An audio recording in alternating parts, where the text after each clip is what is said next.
Hello everyone. आज हम करने जा रहे हैं medical termination of pregnancy act of 1971। Act कब का है ये? 1971 का है। इसमें केवल 8 सेक्शंस हैं, लेकिन टोटल अगर नंबरिंग की जाए तो 9 सेक्शंस है, क्योंकि 5 और 5A भी आता है अमेंडमेंट के थ्रू। तो चलिए स्टार्ट करते हैं। पहले हम इसकी ट्रिक्स करेंगे। ट्रिक्स के बाद मैं इसके सारे सेक्शंस करवा दूंगी, और उसमें भी अगर कोई ट्रिक्स की ज़रूरत होगी तो मैं उसको भी साथ में करवा दूंगी। तो चलिए स्टार्ट करते हैं। अब देखो, सबसे पहले short title, extent and commencement तो आता ही है, और सेक्शन नंबर 2 पे डेफिनेशंस आता है, तो 1 और 2 अलग से लिख लो। 1 और 2 लिख लिया। उसके बाद आता है when pregnancies may be terminated bye registered medical practitioners. अब क्या है, प्रेगनेंसी को क्या करना है, टर्मिनेट करना है, तो ये क्या है, एक मेडिकल प्रैक्टिशनर हो गया। नेक्स्ट है where pregnancy may be terminated. ये मेडिकल प्रैक्टिशनर कहाँ पे काम करेगा, ये एक जगह हो गई, ये यूपी स्टेट का है, ये वो हो गया। नेक्स्ट इसके बाद है 5 में सेक्शन 3 और 4 व्हेन नॉट टू अप्लाई, यानी कि 3 और 4 जो है वो कब अप्लाई नहीं होंगे, सेक्शन नंबर 5 में। यानी कि मेडिकल प्रैक्टिशनर और फिर कहाँ टर्मिनेट करनी है, ये सारे जो रूल्स है कहाँ नहीं अप्लाई होंगे, 5 में है।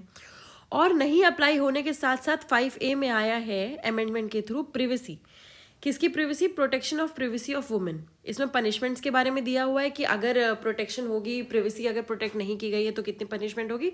साथ ही साथ सेक्शन नंबर 5 में भी पनिशमेंट के बारे में दिया है, तो 5 और 5A में पनिशमेंट के बारे में दिया हुआ है। नेक्स्ट इसके बाद 3 सेक्शंस आ जाते हैं, 6, 7 और 8। वो बात करते हैं, एक होता है रूल्स, दूसरा होता है रेगुलेशंस, और तीसरा है protection of action taken in good faith. ठीक है, मैंने आपको ऑलरेडी इससे पहले एक करवा दिया है एक्ट, जिसमें गुड फेथ के बारे में है। नीचे कमेंट करके बताओ कि वो कौन सा एक्ट है, गुड फेथ। तो ये हो गया। अब चलिए करते हैं हम इसके सेक्शंस। तो सबसे पहले आता है इसका क्या है, प्रियम्बल क्या है, an act to provide for the termination of certain pregnancies by registered medical practitioners and for matter concern connected there with or incidental there through. किस लिए है ये एक्ट, वो चीज़ दी गई है। और ये क्या है, 22nd year of Republic of India ने किसे क्या किया, इनैक्ट किया है। इतना हो गया। नेक्स्ट सेक्शन नंबर 1 है short title, extent and commencement. तो इस एक्ट पे किसका हक होगा, मेनली सेंट्रल गवर्नमेंट पे होगा। सेंट्रल गवर्नमेंट इससे रिलेटेड क्या करेगी, रूल्स रेगुलेशंस बनाएगी, और extends to whole of India, वो तो है ही है। और 1971, ठीक है, 1971 याद रखना। 71 कैसे याद रखोगे, 7 + 1 कितना होता है, 8 महीने। 8 महीने हो जाते हैं, एंड 8 महीने इज द बेसिक। देखो जनरली तो आपको पता है कि 9 होते हैं, बट 8 के बाद जो है आप डिलीवर कर सकते हो, इस चीज़ को आप याद रखना। तो इससे 7 + 1 8, जनरली 9 होते हैं, पर इसको याद करने के लिए ऐसे याद कर सकते हैं। देन इसके बाद आता है सेक्शन नंबर 2, जो कि बात करता है डेफिनेशन के बारे में। अब देखो, डेफिनेशन वाला पोर्शन में बहुत कम डेफिनेशंस हैं, तो सारी डेफिनेशंस हम लोग कर लेंगे। सबसे पहले है ए, गार्जियन। गार्जियन का क्या मतलब होता है, जो कि केयर वगैरह करे माइनर की या फिर इल पर्सन की। नेक्स्ट है ए, मेडिकल बोर्ड। मेडिकल बोर्ड क्या होता है, subsection 2C of section number 3। Section number 3 में है, हम उसके बारे में पढ़ेंगे। सेक्शन नंबर 3 में किस बारे में बात होती है, मेडिकल प्रैक्टिशनर्स के बारे में, तो वही प्रैक्टिशनर्स क्या बनाएंगे, मेडिकल बोर्ड बनाएंगे। बी में है मेंटली इल पर्सन के बारे में, a person who is in need of treatment by reason of any medical disorder, sorry mental disorder. Mentally ill person अगर प्रेग्नेंट हो जाता है, उससे रिलेटेड इसमें बात होगी। सी में है माइनर, छोटा बच्चा। ठीक है, माइनर के बारे में क्या है, इंडियन मेजॉरिटी एक्ट में माइनर के बारे में दिया हुआ है, जिसने मेजॉरिटी नहीं अचीव की है। डी में है रजिस्टर्ड मेडिकल प्रैक्टिशनर। इसको याद रख लेना, एक ऐसा practitioner who possess any recognise medical qualification, जिसके पास क्या है, मेडिकल क्वालिफिकेशन है, as defined in clause H of 2 section number 2 of Indian Medical Council Act, whose name has been entered in a state medical register. पहला तो क्या है, recognise किया गया है, दूसरा मेडिकल रजिस्टर में उसका नाम है, एक्सपीरियंस या फिर ट्रेनिंग है किस फील्ड में, gynaecology, obstetrics and may be prescribed by rules made under this act। Gynaecology आपको पता ही होगा, वुमेन से रिलेटेड है। देन इसके बाद है ई, टर्मिनेशन ऑफ प्रेगनेंसी। इसका मतलब क्या होता है, मेडिकल प्रेगनेंसी को टर्मिनेट करना। ठीक है, टर्मिनेट मतलब खत्म करना, वही है। तो हो गया हमारी 5 डेफिनेशंस, 5 + 1 ए, क्योंकि मेडिकल बोर्ड के बारे में हमने इधर किया था। ये 2 डेफिनेशन, ये 2 सेक्शंस हो गए। अब सेक्शन नंबर 3 में हमने किसके बारे में बात किया है, when pregnancies may be terminated bye registered medical practitioner. कौन टर्मिनेट करेगा, रजिस्टर्ड मेडिकल प्रैक्टिशनर। अब देखो, अगर कोई भी रजिस्टर्ड मेडिकल प्रैक्टिशनर टर्मिनेट करता है तो ही shall not be guilty of any offence, कोई भी ऑफेंस के लिए गिल्टी नहीं होगा जो कि जो कि प्रेगनेंसी टर्मिनेशन से रिलेटेड है। कहाँ पे है वो? आईपीसी में है। देन इसके बाद सब क्लॉज 2 आता है। क्लॉज 2 आता है, subject to provisions of this section sub section 4 a pregnancy may be terminated by a registered medical practitioner. अब देखो इसमें क्या है, टाइम ड्यूरेशन दी गई है। सबसे पहले क्या है, where length of pregnancy does not exceed 20 weeks. 20 weeks general rule हो गया। 20 वीक्स कितना होता है? 5 महीने होते हैं। नेक्स्ट इसके बाद आ गया, अगर 20 वीक से ज़्यादा बट 24 वीक से कम, यानी कि 6 महीने के अंदर 5 से 6 के बीच में, यानी कि 20 से ज़्यादा बट 24 से कम, ये वाला देखना, 20 से ज़्यादा बट 24 से कम होता है तो क्या होगा? In case of such category women में be prescribe by rules made under this act. पहला तो क्या है, रूल्स लगेंगे। If not less than 2 registered medical practitioners are of the opinion. अब देखो, पहला तो क्या है, रूल्स लगेंगे, प्लस 2 मेडिकल प्रैक्टिशनर जो है वो ओपाइन करेंगे किस बारे में? पहला तो गुड फेथ में ओपाइन करेंगे कि प्रेगनेंसी जो है वो रिस्क है किसके लिए? प्रेग्नेंट वुमेन के लिए। दूसरा क्या है, it's substantial risk that if the child were born it would suffer from any serious physical और मेंटल एबनॉर्मेलिटी। पहला तो क्या है, वुमेन के लिए है, दूसरा क्या है, चाइल्ड के लिए है। दोनों के लिए क्या है, रिस्क पे है। ये गुड फेथ में कौन डिसाइड करेगा? 2 मेडिकल प्रैक्टिशनर डिसाइड करेंगे। ये चीज़ समझ में आ गई। और पहला क्या है, रूल्स, दूसरा क्या है, मेडिकल प्रैक्टिशनर। ये क्या है, सिर्फ 1 महीना अगर आप लेट हो गए तो। नेक्स्ट इसके बाद एक्सप्लेनेशन में दिया हुआ है। एक्सप्लेनेशन में किस बारे में दिया हुआ है, पहले उसको कवर कर लेते हैं। मेंटल हेल्थ इंजरी के बारे में दिया हुआ है कि मेंटल हेल्थ इंजरी क्या होगी? Failure of contraceptives. अगर कोई कॉन्ट्रासेप्टिव्स है, इसको मैं पढ़ के बता देती हूँ कि अगर वुमेन को लगता है कि प्रेगनेंसी हुई है और उसने कोई कॉन्ट्रासेप्टिव यूज़ किया है, जैसे कि कोई डिवाइस या फिर कोई भी ऐसा मेथड जो कि उसने या फिर उनके पार्टनर ने यूज़ किया है for the purpose of limiting the number of children और प्रिवेंटिंग प्रेगनेंसी, और वो फेल कर जाता है, तो उसकी वजह से उन्हें मेंटल हेल्थ प्रॉब्लम होगी। ऑब्वियसली होगी। अगर कोई फेलियर हो जाता है, एग्जाम में आप फेल हो जाते हो, आपको मेंटल हेल्थ प्रॉब्लम होती है, इसमें तो आपके पास पूरी एक लाइबिलिटी प्लस रिस्पॉन्सिबिलिटी आ गई है। तो वही है, फेलियर की वजह से आपको मेंटल हेल्थ हो जाएगी। एक्सप्लेनेशन 1 में ये दिया है, सॉरी, ठीक है। नेक्स्ट इसके बाद एक्सप्लेनेशन 2 में क्या दिया हुआ है, अगर रेप कॉज होने से अगर कोई प्रेगनेंसी होती है तो भी क्या होगा, मेंटल हेल्थ प्रॉब्लम कॉज होगी, वो भी है। तो इसके आगे क्या दिया हुआ है, ये दोनों एक्सप्लेनेशन में मेंटल हेल्थ इंजरी से रिलेटेड दिया हुआ है। नेक्स्ट इसके बाद है क्लॉज 2A।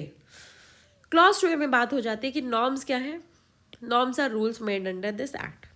2B में क्या है, length of pregnancy shall not apply to the termination of pregnancy by the medical practitioner where such termination is necessary.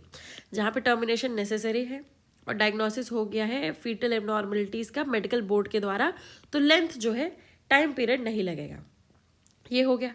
अब इसके आगे 2C और 2D में बोर्ड के बारे में बात होती है। 2C 2D में बोर्ड के बारे में बात होती है।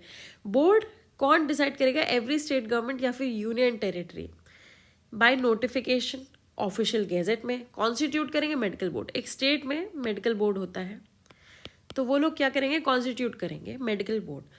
अब मेडिकल बोर्ड क्या कौन कौन कंसिस्ट करेगा? एक गायनोकोलॉजिस्ट, एक पीडियाट्रिशियन, एक रेडियोलॉजिस्ट और सोनोलॉजिस्ट। ये हम कैसे समझेंगे? वुमेन के लिए गायनोकोलॉजिस्ट, पीडियाट्रिशियन बच्चे के लिए, रेडियोलॉजिस्ट सोनोलॉजिस्ट किसके लिए? फीटस के लिए। ठीक है, फीटस के लिए हो जाएगा, ये चाइल्ड के लिए हो जाएगा और ये मदर के लिए हो जाएगा। ये समझ आ गया। And such other number of members as may be notified in official gazette. देखो, स्टेट गवर्नमेंट चाहे तो और मेंबर्स भी रख सकती है। ये हो गया 2C और 2D में बोर्ड के बारे में। ठीक है, अब आता है क्लॉज 3। क्लॉज 3 बताता है कि determining whether the continuance of pregnancy. अब देखो, रिस्क फैक्टर जो है वो कैसे डिटरमाइन होगा? एनवायरमेंट से। नेक्स्ट इसके बाद क्या है, अगर 18 ईयर्स से कम है एज या फिर मेंटली इल पर्सन है तो उसकी प्रेगनेंसी टर्मिनेट कब होगी?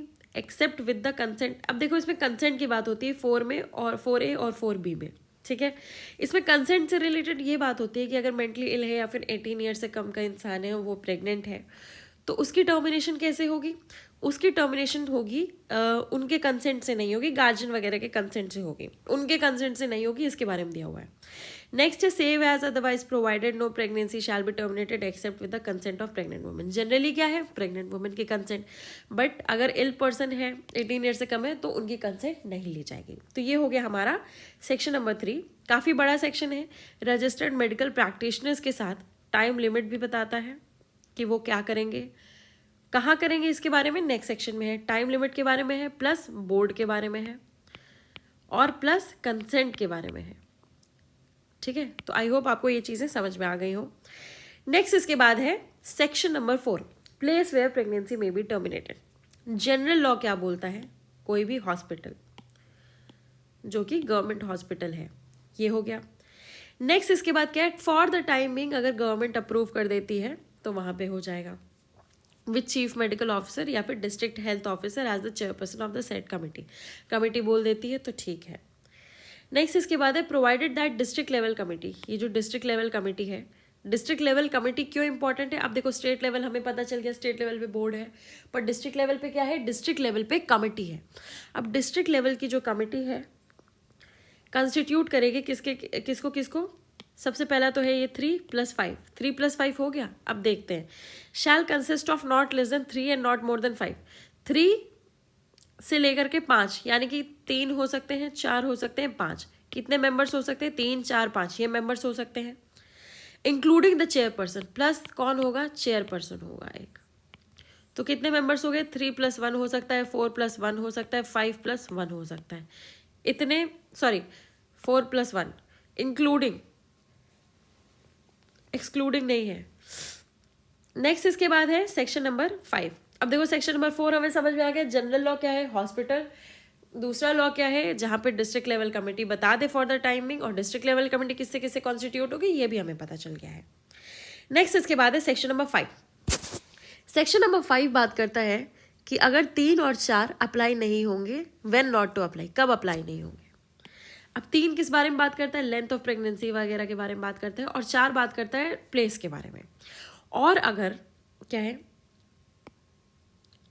देखो in case where he is of the opinion, अब कौन है, देखो रजिस्टर्ड मेडिकल प्रैक्टिशनर, जो हमने क्लास 3 में पढ़ा है, सेक्शन नंबर 3 में पढ़ा है कि रजिस्टर्ड मेडिकल प्रैक्टिशनर के ओपिनियन में अगर ऐसा है गुड फेथ में that the termination is important immediately necessary. ये कब होगा, इमीडिएट नेसेसिटी में होगा। ये हमेशा याद रखना, इमीडिएट नेसेसिटी में स्टेप्स छोड़े जाते हैं, अदरवाइज नहीं छोड़े जाते हैं। एक्सेप्शनल सर्कमस्टांसेस क्या है, इमीडिएट नेसेसिटी, तो क्या कर दिया जाएगा, 3 और 4 फॉलो नहीं किया जाएगा। ये तो हमें समझ में आ गया। बट अगर इमीडिएट नेसेसिटी नहीं है, कि अगर ये है तो ठीक है, अगर ये नहीं है तो क्या होगा। सबसे पहला क्या है, अगर इमीडिएट नेसेसिटी नहीं है और टर्मिनेशन कर दिया जाता है तो कितने साल की सज़ा होगी, 2 से लेकर के 7 साल की सज़ा होगी। और क्या होगा, रिग्रेस इम्प्रिजनमेंट होगा। सेक्शन नंबर 3 अगर फॉलो नहीं किया जाता है, ये इस क्लॉज में है, क्लॉज 2 में। क्लॉज 3 में क्या है, सेक्शन नंबर 4 अगर फॉलो नहीं किया जाता है तो भी यही है, 2 से लेकर के 7 साल की सजा होगी, रिग्रेस इम्प्रिजनमेंट होगा। इसमें क्या है, which shall not be less than 2 years but which में extend to 7 years under code, and the code shall to the extend stand modified. Stand code जो है मॉडिफाई हो सकता है। और इसमें क्या है, रिग्रेस इम्प्रिजनमेंट होगा। ये देखा है ना, रिग्रेस इम्प्रिजनमेंट। नेक्स्ट क्या है, अगर प्लेस से रिलेटेड सेक्शन नंबर 4 पे नहीं की जाती है तो भी रिग्रेस इम्प्रिजनमेंट होगा, 2 से लेकर के 7 साल तक का। समझ में आ गया, सिमिलर पनिशमेंट है। नेक्स्ट क्या है, any person being owner of a place which is not approved under clause B of section number 4 shall be punishable. अब देखो जो जाली फर्जी जगह होती हैं जहाँ पे प्रेगनेंसीज, अबॉर्शंस वगैरह ये सारी चीज़ें होती हैं, वहाँ पे भी आपको पनिशमेंट मिलेगी अगर आप उस जगह के ओनर हो, क्योंकि यही कंसिडर किया जाएगा कि आप उस चीज़ को रन करते हो। नेक्स्ट क्या है, ओनर अगर एडमिनिस्ट्रेटिव हेड है, who is responsible for working और मेंटेनेंस ऑफ अ हॉस्पिटल और place where the pregnancy may be terminated. Owner क्या होगा, उस जगह का जो रखवाला होगा या रिस्पॉन्सिबिलिटी होगी जिसके पास उस जगह को मेंटेन वगैरह करने की। नेक्स्ट इसके बाद एक्सप्लेनेशन 2 में है, for the purpose of this section clause D of section number 2 as relate to the position by registered medical practitioner of experience और training in gynaecology and obstetrics shall not apply. इसमें क्या है, ये वाली चीज़ें apply नहीं होंगी। क्या है, provisions of clause D of section number 2। Section number 2 में जाते हैं, क्लॉज डी देख लो, रजिस्टर्ड मेडिकल प्रैक्टिशनर। ठीक है, उसमें रजिस्टर्ड मेडिकल प्रैक्टिशनर के बारे में बात होती है। तो क्या अप्लाई नहीं होगा इधर? Experience training in gynaecology and obstetrics shall not apply. अब इसके बाद आ जाते हैं 5A जो कि प्रिवेसी के बारे में बात करता है। कोई भी प्रिवेसी उनकी खोलेगा नहीं, यानी कि प्रिवेसी मेंटेन की जाएगी, रिवील नहीं की जाएगी। Particulars of a woman whose pregnancy has been terminated except to a person authorised by any law for the time being in force. Authority है तो आप करो, अथॉरिटी नहीं है तो मत करो। पनिशमेंट कितनी होगी? 1 ईयर और फाइन की। पनिशबल विद इम्प्रिजनमेंट विच में extend to 1 year or with fine or with both. समझ में आ गया ये? नेक्स्ट इसके बाद है section number 6, power to make rules. Rules बनाने की पावर। अब किसके पास पावर है? सेंट्रल गवर्नमेंट के पास पावर है। कौन सी पावर है? ऑल रूल्स इससे रिलेटेड बनाने की, इतनी बात है।